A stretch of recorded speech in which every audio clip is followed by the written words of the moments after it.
اعوذ باللہ من الشیطان الرجیم، بسم اللہ الرحمن الرحیم۔ السلام علیکم خاران، امید ہے آپ خیریت سے ہوں گی۔ جیسا کہ ہم جناب ابو طالب علیہ السلام کی شہادت کے حوالے سے جو ہے پڑھ رہے تھے، ان کا کورس چل رہا ہے کہ کہہ رہے کہ ابو طالب بن عبد المطلب کے اشعار کہتے کہ ابو طالب شاعر تھے، ان کے ہی جو ہے بے شمار جو ہے اشعار تاریخ میں ملتے ہیں۔ ان کا ایک قصیدہ بہت مشہور ہے جس کا ابن کثیر نے تذکرہ و تعریف کی ہے۔ تذکرہ یعنی ذکر کیا ہے۔ یہ 100 سے زیادہ اشعار پر مشتمل ہے اور تمام جو ہے کیا کہتے ہیں حضور صلی اللہ علیہ وسلم کی مدح و ثنا میں اشعار موجود ہیں۔ کہتے ہیں کہ ایک شعر کا ترجمہ کچھ یوں ہے کہ میں قسم کھا کر کہتا ہوں کہ میں محمد صلی اللہ علیہ وسلم کا چچا جانثار ہوں اور انہیں اللہ کا سچا رسول مانتا ہوں۔ خدا نے انہیں دنیا کے لیے رحمت قرار دیا ہے، کوئی ان کا مثل نہیں ہے۔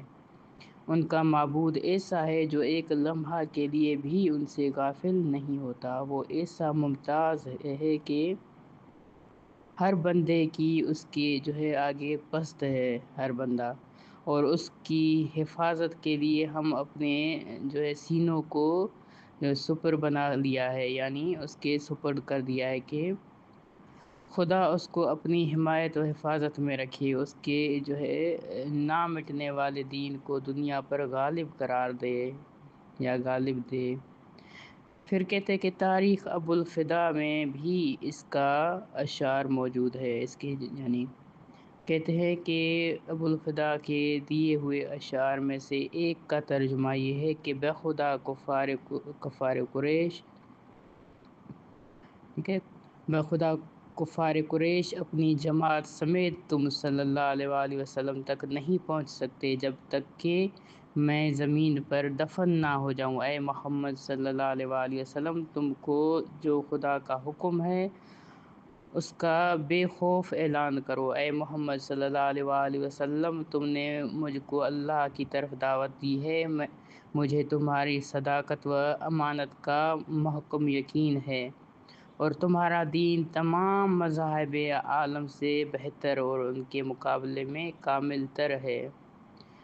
پھر کہتے کہ سیرت بن ہشام میں بھی ان کے اشعار جو ہے وہ موجود ہیں۔ سیرت بن ہشام میں کچھ شعر ایسے ہیں جن میں حضرت ابو طالب علیہ السلام نے ابو لہب کو متنبع کیا ہے کہ اسے عرب کے جو ہے میلوں اور محفلوں میں برا کہا جائے گا۔ اس کے علاوہ بھی کئی اشعار سیرت ابن ہشام نے نقل کیے ہیں۔ پھر آپ کی اولاد کو ان کے حوالے سے دیکھا جائے تو آپ کی اولاد آپ کے جو ہے 4 بیٹے اور 2 بیٹیاں ہیں۔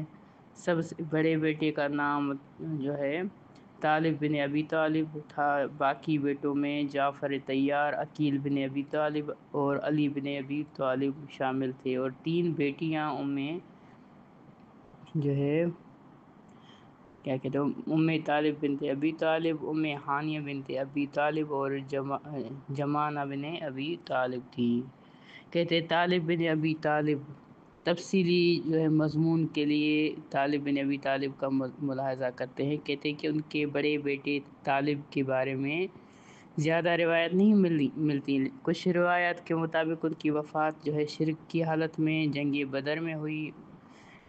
عباس بن عبد المطلب، نوفل بن حارث، طالب بن ابی طالب، عقیل بن جو ہے ابی طالب اور ان کے ساتھ دوسرے لوگ بدر روانہ ہو گئے۔ یعنی اس طرح انہوں نے صحیح بیان کیا ہے۔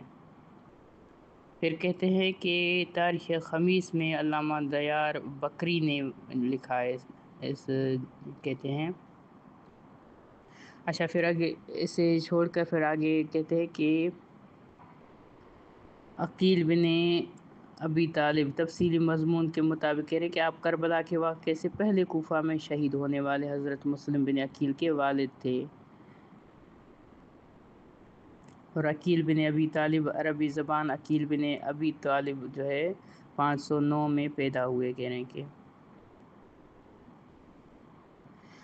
اس کے بعد کہتے ہیں کہ 4 بیٹوں میں سے دوسرے بیٹے عقیل کے کنبے ابو عقیل ہے، یعنی ان کا کنبہ ابو عقیل ہے، آغاز اسلام کی نمایاں شخصیات میں شمار ہوتے ہیں۔ سنہ پیدائش 590 ہجری ملتا ہے۔ غزوہ موطا میں شرکت فرمائی، جس کے بعد نابینا ہو گئے اور 96 سال کی ایج پائی۔ آپ کے کئی بیٹے تھے، جن میں سے حضرت مسلم بن عقیل سفیر حسین کے نام سے مشہور ہیں، اور کربلا کے واقعے سے کچھ عرصہ قبل انہیں یزید کے گورنر عبداللہ بن زیاد نے قتل کر دیا اور آپ نے بھی وفات پائی۔ پھر ہے جعفر بن ابی طالب۔ جعفر طیار تفصیلی مضمون کے لیے کہتے ہیں کہ آپ صحابہ رسول صلی اللہ علیہ وسلم میں سے تھے، اور ایک حدیث کے مطابق انہیں جنت میں پر ملیں گے، کیونکہ ان کے ہاتھ ایک جنگ میں کاٹے گئے تھے، اس لیے آپ جعفر طیار کے نام سے مشہور ہیں۔ پھر ہیں امیر المومنین علیہ السلام علی بن ابی طالب علیہ السلام۔ کہہ رہے ہیں کہ علی بن ابی طالب اولین مسلمان میں شامل ہیں۔ حضور اکرم صلی اللہ علیہ وآلہ وسلم کے داماد، دینی بھائی اور خلیفہ تھے۔ اہل سنت و اہل حدیث کے مطابق جو چوتھے خلیفہ اور اہل تشیع کے مطابق پہلے امام تھے۔ تمام غزوات میں حضرت علی علیہ السلام نے سب سے زیادہ کفار و مشرکین کو جہنم میں واصل جہنم کر دیا، اور اس میں بہت سی روایات ملتی ہیں اور بھی کہ نبی نے جو امیر المومنین علیہ السلام کی شان بیان کی ہے، وہ یہاں پر کچھ بیان کرتے چلیں۔ اس کے بعد ہے واقعہ شعب ابی طالب علیہ السلام۔ سیرت بن حشام میں لکھا گیا ہے، یا لکھتے ہیں کہ یہ واقعہ یہ مکہ، یعنی یہ جو جگہ ہے یہ مکہ کے قریب ایک پہاڑی ہے، پہاڑ کی گھاٹی کا نام ہے، جہاں 7 نبوی مطابق ستمبر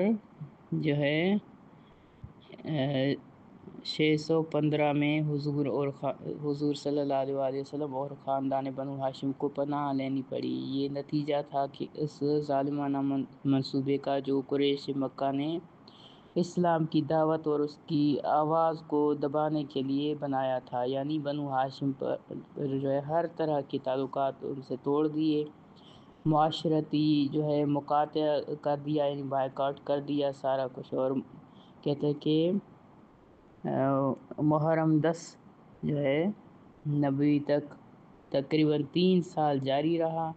اس دوران میں حضور اکرم صلی اللہ علیہ وسلم اور ان کے خاندان کو نہایت مشکلات کا سامنا رہا۔ ان حالات کا اندازہ اس بات سے لگایا جا سکتا ہے کہ اس دوران میں بھوک کو مٹانے کے لیے بعض اوقات درختوں کی ان کی جڑیں چبانا پڑتی تھی، اور پیٹ پر کھجور کے تنے یا چمڑا باندھنا پڑتا تھا۔ اس مقاطعے کے ختم ہونے کے بعد جلد ہی حضور کے چچا ابو طالب علیہ السلام اور زوجہ محترمہ جناب خدیجہ وفات پا گئی، اور حضور صلی اللہ علیہ وسلم نے اس سال کو عام الحزن یعنی غم کا سال وہ قرار دیا۔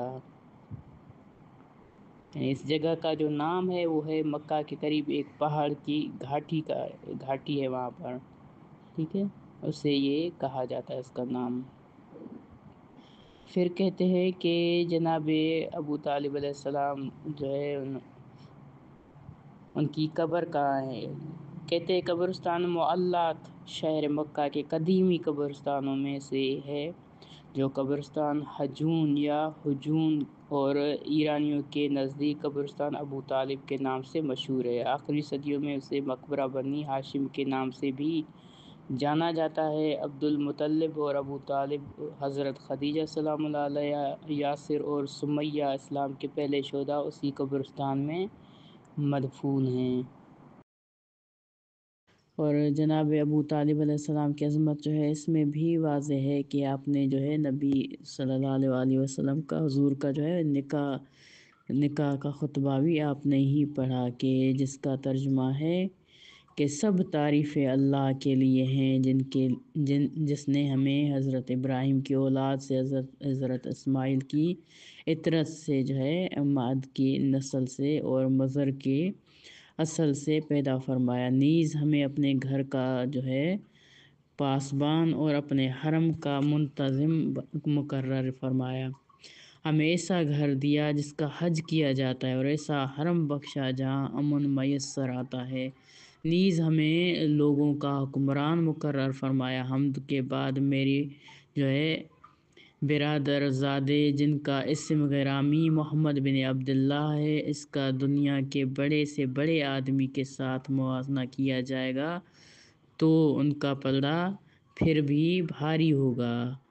اگر قلت مال ہے تو کیا ہوا، مال تو ایک ڈھلتی شاؤں اور بدل جانے والی چیز ہے، اور محمد صلی اللہ علیہ وآلہ وسلم جن کی قرابت کو تم جانتے ہو، انہوں نے خدیجہ بنت خویلد کا رشتہ طلب کیا اور 12 اوقیہ سونا مہر مقرر کیا، اور اللہ کی قسم مستقبل میں ان کی جو ہے شان بہت بلند ہوگی، ان کی قدر و منزلت بہت جلیل ہوگی۔ پھر فرماتے ہیں کہ اے دختر نیک سخی و باعفت، ہمارے برادر زادے آپ کے جو ہے خواستگار ہیں، ان کی خواستگار ہیں جو تمہارے درمیان مشہور و معروف بلند مرتبہ خاتون ہیں، کہ جن کی سخاوت اور فضل و شرف لوگوں کے زبان پر ہے اور جن کی شان نمایاں اور عظیم ہے۔ اس جلیل و شان خطبے کے بعد جس میں اللہ رب العزت کی ثنا، انبیاء کی نبوتوں کا اقرار، خاندان بنی ہاشم سردار عظمت خانہ کعبہ اور عظمت نبوت کے واضح مضامین ہیں، اور سیدنا ابو طالب علیہ السلام جو ہے واشگاف جو ہے الفاظ میں فرماتے ہیں کہ میرا جو ہے ابن اخی افضل الناس ہے، اور آپ نے بنی ہاشم کی جو ہے سیادت و قیادت کا سکہ جو ہے بٹھا دیا۔ سیدہ خدیجۃ الکبریٰ کے چچا زاد بھائی حضرت ورقہ بن نوفل نے تقریر فرماتے ہوئے حضرت ابو طالب علیہ السلام کو مخاطب ہو کر کہا، سب حمد و ثنا و ستائش اس اللہ کے لیے ہے جس نے ہمیں وہ سب کچھ بنایا جس کا آپ صلی اللہ علیہ وآلہ وسلم نے اپنے خطبے میں جو ہے یعنی آپ علیہ السلام یعنی جناب ابو طالب علیہ السلام کی طرف اشارہ کر رہے ہیں کہ آپ نے اپنے خطبے میں ذکر فرمایا، یعنی اللہ تعالیٰ کی تعریف کی ہے اور ان لوگوں پر ہمیں فضیلت عطا فرمائی ہے جن کا ذکر آپ نے کیا ہے، یعنی جناب ابو طالب علیہ السلام نے کیا۔